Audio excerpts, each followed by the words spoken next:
guys, Lewi 2x4 back here with a brand new video. I'm super excited to show you guys what I've finally finished building. This took way longer than usual. I went through a lot of like ups and downs with it, and there was times where I was just like, no, I'm not building anything today. But I've finally finished it. I present to you the Transform Mall. So the reason it's got that name is because it kind of looks a bit like a transformer, and Aaron from Brick Fun 101 kind of came up with that name. We were just sort of going back and forth for ideas, and I said it looked like a transformer. He says, yeah, it does, and we just I named it that. So yeah, we've got the scene outside so far. We've got everybody waiting to get in, the ribbon cutting, the manager and stuff like that, and some mascots outside waiting.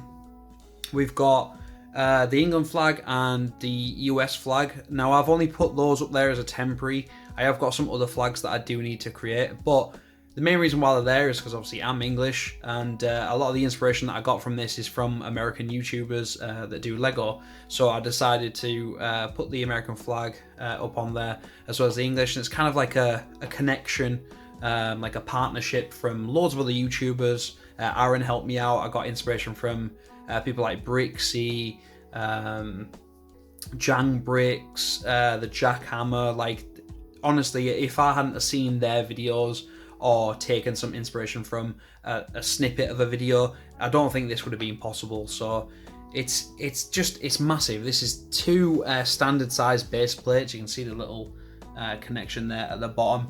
I don't know why it took me forever, but it just has. So we've got we've got two floors. We've got downstairs, which is kind of covered up, and then we've got the upstairs and the front cafe there.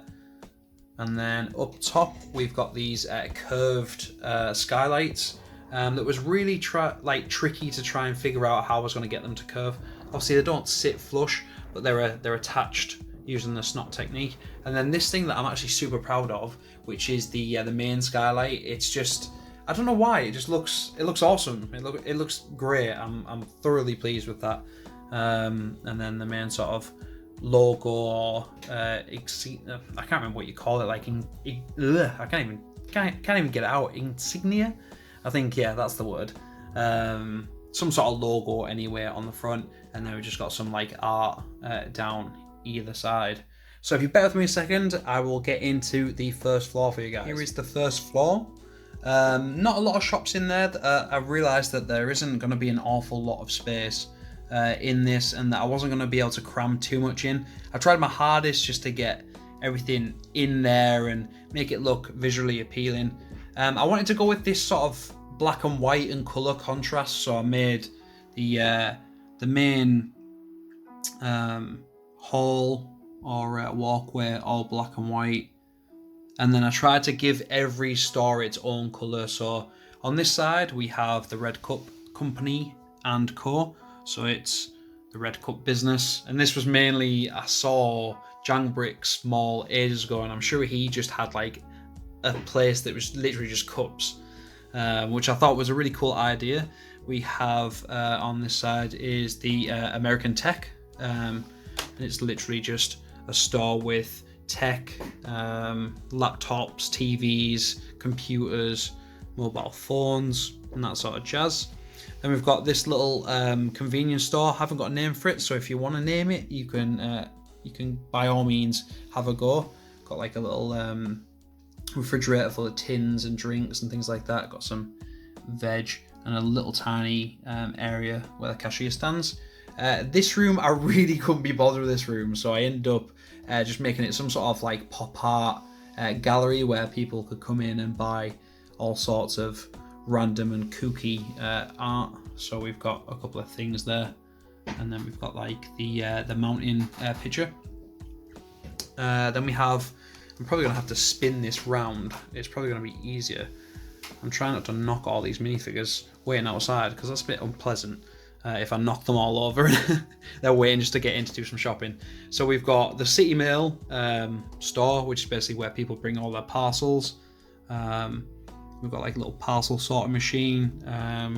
The steps on how to measure your parcel right, just some sort of random sticker there with the reception desk and all those other parcels.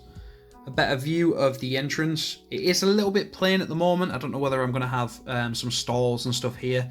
It might be a little bit tight to get them in, but Stop Motion Harris recommended that, and I'll probably will do it at some point. And then we've got the music store. So we've got some saxophones, some guitars, electric keyboard guitars, speakers, more guitars over here, and this is like a little sound booth over to one side. And that's pretty much it. That's pretty much the first floor. Now I did struggle with this staircase. The staircase was a real nightmare because in terms of having to make everything all floor, and I needed a little bit more room, I just sort of like nudged the staircase over a little bit more, and then when I put the top floor down I realized it didn't fit. So I literally took this piece here and just covered it in tiles, and then when I sit the two on top it just matches with it perfectly. So because these two stores either side are a little bit smaller, so that's probably should be there and vice versa, just so it matches up a little bit more. But hey ho, it's just a happy little mistake, as Bob Ross says. Top floor, everybody, we are here. So staircase comes up, and like I said, there's that little happy mistake there that comes up, just sort of covering that little area there. We've got a piece of artwork. Just thought it'd bring a little bit more colour because the wall was quite dark and grey, and if I took that off it just didn't look as appealing to me. So if we go from left to right, we've got the comic book store. So I just used a load of the tiles from the video characters. I thought they looked like cool comic style little printed pieces, and I thought I'll just stick them in there. We have the delicatessen kind of like pastry shop with I can't remember what you call it, like a fondue machine and some displayed donuts and cakes and stuff, and a little window down there with a counter with chocolate and fudges and all that goodness. Then we've got the Lego store, which is probably my proudest part of this, just because it took me a couple of minutes and it came out really well. So we've got the pick a brick wall just here. We've got some little like displays here. We've got some shelves on the other side with the Lego pieces, some figures, and the little counter just here. And the great thing I love about this is I had these gift cards. I got like two or three of these like while I was when it was my birthday, and I had a spare one. And I was just like, do you know what I'm gonna do? I'm just gonna like jam it in between here and place it there, and it looks great. I think it's awesome. It's just, you know, technically it is Lego, like it's something that Lego produce, so I'm happy with it going there. And if nobody likes it, I don't really care because I love it. I think it's brilliant. Then we've got the little like newsstand. I was struggling with the top floor a little bit because I didn't want to cram it in as much as the bottom floor. I wanted it to be more open and spacious. So I took this from the police build because I took this out for a car park space for like more bikes and things. So I just thought it's a cool little build. I'll stick it in here and people can sort of buy a newspaper and then go into the cafe or the diner or whatever and just sit and eat and read a paper. And then we've got this clothes store here with a few little accessories and mannequins and stuff like that. So this was relatively easy. Just took a couple of coloured bricks, 1x2s, and stacked them up as if they looked like clothes and put a couple of items in there. And then just here we have the main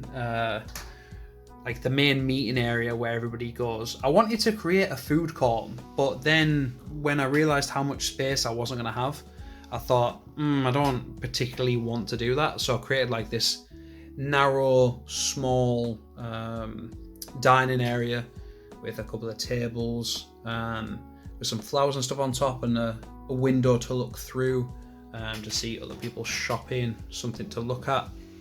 We've got like a little menu on the back here with some things that they cook in the cafe with like pizzas and 2-for-1 specials and things like that. And then we also have on the very right hand side a little kitchen. So we've got the 2 ovens, we've got the little extractor fans, some ingredients there, newspaper to say that, you know, it's one of the best chefs in the restaurant with his Michelin star, and it's all good. So it looks, honestly, it looks way better in person than it does on camera. The colours like really pop to the naked eye, but not on camera.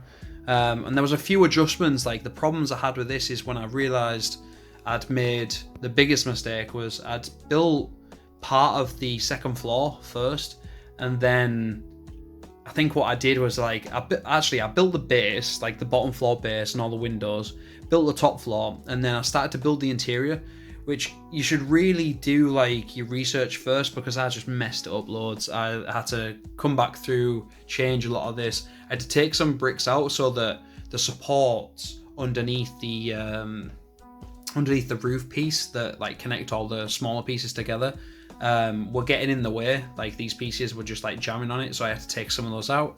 But it kind of works well. I think it's really good. I'm really happy with it.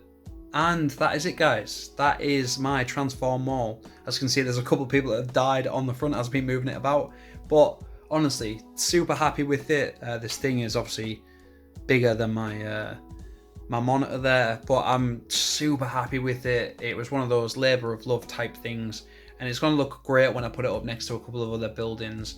And I think it's really unique. I don't think I've ever seen anybody make something.